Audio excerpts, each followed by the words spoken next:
আজকের দিনটা শুরু হলো তুর্যবাবুকে স্কুলে নিয়ে যাওয়ার মধ্য দিয়ে। বাসা থেকে বের হয়ে রিকশায় উঠলাম, আর রিকশায় বসে বাবু তার বই খুলে পড়া শুরু করে দিল। কারণ আজ বাবুর বিজ্ঞান পরীক্ষা, তাই স্কুলে যাওয়ার পথে যতটুকু সময় পাওয়া যায় বইয়ের উপর একটু চোখ বুলিয়ে নেওয়া আর কি।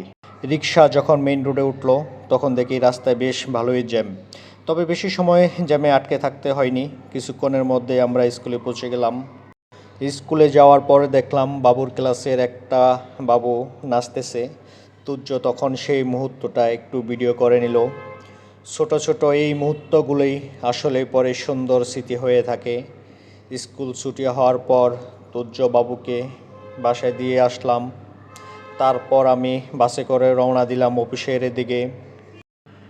বাসে বসে রাস্তার দুই পাশের দৃশ্য দেখতেছি। কত মানুষ আসতেছে, কত মানুষ যাচ্ছে তার গন্তব্যের দিকে।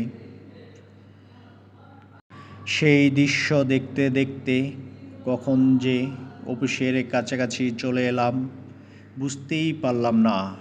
শেষে বাস থেকে নেমে সোজা অফিসে চলে গেলাম। এই প্রাণীটি প্রতিদিন অফিসের সামনে ওকে দেখা যায়। অফিসে ঢুকেই ফ্রন্ট ডেস্কে বসে আছে আমাদের গোরচান্দা।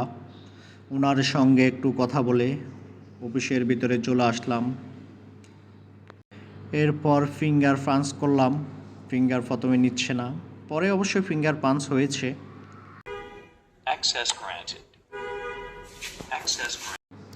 অফিসের কাজ শুরু করলাম। কাজের ফাঁকে অফিসের ভেতরের পরিবেশটা একটু ভিডিও করে নিলাম। প্রতিদিনের মতোই কাজ, ব্যস্ততা আর নিজেদের মতো করে একটা সাধারণ কর্মদিবস পালন করা। অবশেষে অফিসের কাজ শেষ হলো। সন্ধ্যার সময় ভাবলাম সরাসরি বাসায় না গিয়ে একটু সোহরাওয়ার্দী উদ্যানে যাওয়া হোক। সন্ধ্যা হয়ে গেছে, চারপাশে ধীরে ধীরে অন্ধকার নেমে আসছে। এর মাঝেই আলোকিত হয়ে উঠেছে সোহরাওয়ার্দী উদ্যানের স্বাধীনতা স্তম্ভ।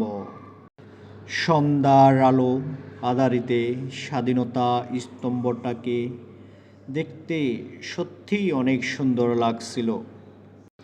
দিনভর ব্যস্ততার পর এমন একটা সুন্দর পরিবেশ, কিছুক্ষণ দাঁড়িয়ে থাকলে মনটা যেন ভালো হয়ে যায়। আজকের দিনটা শুরু হয়েছিল তুর্যবাবুকে স্কুলে পৌঁছে দেওয়ার মাধ্যমে। এরপর অফিসের ব্যস্ততা আর দিন শেষে সোহরাওয়ার্দী উদ্যানে সুন্দর একটি সন্ধ্যা দিয়ে। জীবনের এই ছোট ছোট মুহূর্তগুলো একসময় সুন্দর স্মৃতি হয়ে থাকে। এই ছিল আজকের দিনের ছোট গল্প। সবাই ভালো থাকবেন, সুস্থ থাকবেন।